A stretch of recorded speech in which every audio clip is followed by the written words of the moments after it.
What if I told you that the way that you evaluate is never going to get you more than 20 out of 25 in your A-level economics essays? Exactly, so keep watching because I'm going to give you an acronym to help you develop your evaluation so you get full marks in your A-level economics essays. Unfortunately, most examiners cite the fact that evaluation is the area of A-level economics that most students will drop their marks. And it's a combination of students not knowing how to evaluate properly and the fact that they don't develop their evaluation enough, because evaluation is all about having sustained, informed, and developed critical arguments against the points you've just made in your KAA paragraphs. And regardless of whether you're doing AQA, Edexcel, or the OCR exam boards, or any exam board for that matter, the issue is that a lot of students really don't develop their evaluations enough to get over 20 out of 25 in their essays. So let me break it down for you. Really simply, evaluation is you presenting arguments that limit the effectiveness of the arguments you've just presented beforehand. But the issue is that many students just leave their paragraph saying it depends on and give 2 lines of evaluation, and they expect to get full marks in their essays because of this. But what examiners really want to see is developed evaluation, and this is where so many students fail.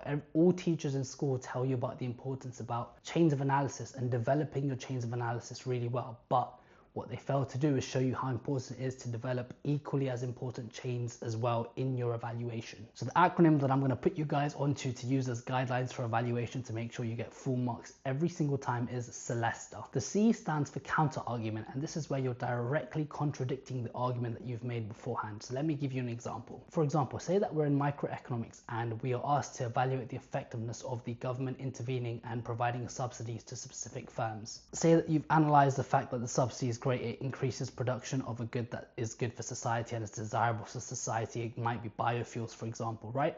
And because of this, there's increased consumer and producer surplus and society is better off. But then you can use the C in CELESTA to directly counter argue this, and you can actually say that what limits the effectiveness of the subsidy is that, for example, firms that might not actually use this subsidy to help reduce their cost of production and increase their output. Therefore, you can say that the subsidy will be misused and it will actually not be used to increase the quantity of biofuels, which is not good for society, and it was not the intention of the subsidy by the government. That's one example of counter argument you could use in micro, for example. In macro, a lot of the time, say you were talking about an explanatory demand side policy and we're talking about how lowering interest rates can stimulate aggregate demand in the economy. A really good way to counter argue that is that it actually depends on the level the economy is at. So for example, think back to the times of the cost of living crisis from a few years ago.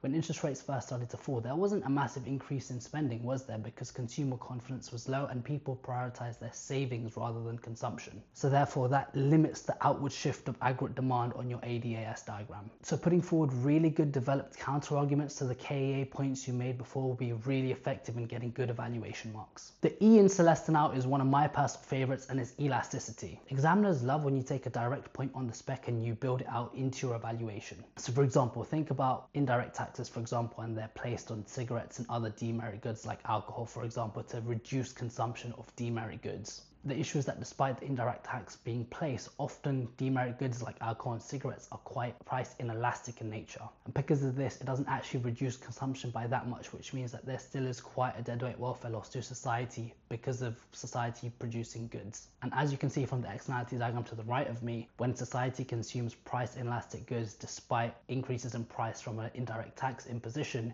it means that society overall is still better off and consumers still keep buying these goods. I love using elasticity as evaluation because you're using a direct point on the spec, building it out with a diagram and relating it to changes in prices and quantity, which will get you big marks in microeconomics. The L in CELESTA is lag, so this is where we're talking about time frames now. And your most common example of this is supply side policies. We know that supply side policies are great because they increase the productive capacity in an economy, but they're a very, very long-term solution. Another example is explanatory monetary policy. When interest rates are lower, typically we don't see any effects in the economy for a good 12 to 18 months. As well as this, when we're talking about time frame, this is also where we consider short run versus long run effects as well. For example, a lot of the time in microeconomics, we talk about monopoly regulation, getting pricing and output closer to the allocatively efficient level of output in monopoly markets. One common aim of regulation is to ensure that we get lower prices and higher output in monopoly markets closer to allocative efficiency.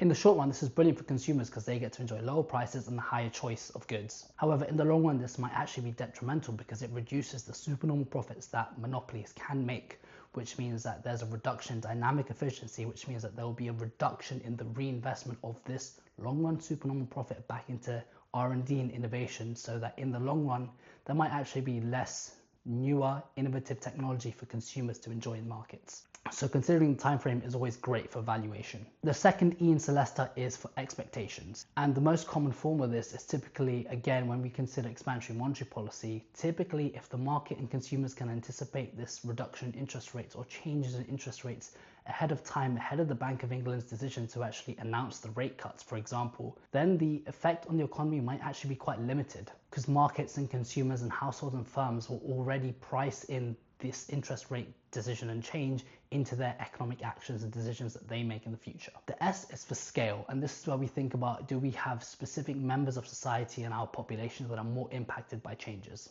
So for example, in macroeconomics, a lot of the time it is those on lower incomes that have a higher marginal propensity to consume. So anytime there's any expansionary demand side policies, it might be those on lower incomes who are actually consuming more of that additional pound that they get, their marginal propensity to consume, versus those on higher incomes. This means that you'll get unequal growth in the economy where you get the wealthiest members of society not consuming as much, but those on lower incomes actually consuming a lot. And you can talk about the inequality impacts of that too. The T is for trade-offs. This is where we talk about opportunity costs and anything that the government could have done differently when they're pursuing different policies, for example. So another common example of this, for example, is when we're talking about supply side policies, right? The government could decide to invest in HS2 or invest in healthcare education. This is a very real problem the government faces, and you've got to think about, are you more likely to want a more healthier, productive workforce, or people's commute times getting reduced and them being more productive at work? So thinking about the trade-offs between different economic policies can really help you frame your answer really well and develop your evaluation. Well done. If you made it this far, I appreciate you. This is the final A in Celesta, which stands for assumptions. This is where you're critiquing and challenging any assumptions that you've made in your analysis before. So for example, a lot of the time when we talk about expansionary policies and macroeconomics, we just naturally assume that the economy will grow and economic agents, our households, our firms will respond positively to these shocks. However, if consumer confidence is low in the economy, for example, like the situation we had in the cost of living crisis and during COVID, then not a lot of growth will actually happen despite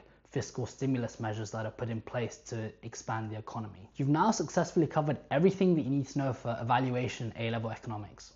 I know that the Celesta acronym is quite long. You absolutely do not have to use every single one of these in your evaluation. What I want you to do is think of them as guidelines, and whenever you're evaluating, think of the Celesta acronym and think about what elements are most relevant that you can critically evaluate in your argument. And remember, it's all about developing as well. It's no good having 1 to 2 lines of evaluation. I want you to develop and have a whole separate paragraph with 3 to 5 chains of reasoning in your evaluation. A fully developed, sustained and informed evaluation is how you're going to get full marks in your A-level economics essays. That is evaluation covered off. This is the beginning of a playlist where I cover evaluative points for every single diagram on the A-level specification, so check it out. You also absolutely must check out my analysis video where I break down the watermelons leak acronym and show you how you can get full marks in your chains of reasoning for your analysis as well, which is equally as important as this evaluation video I've just shown you. So drop a like and subscribe, and let's get better at A-level economics together. I'll see you in the next one.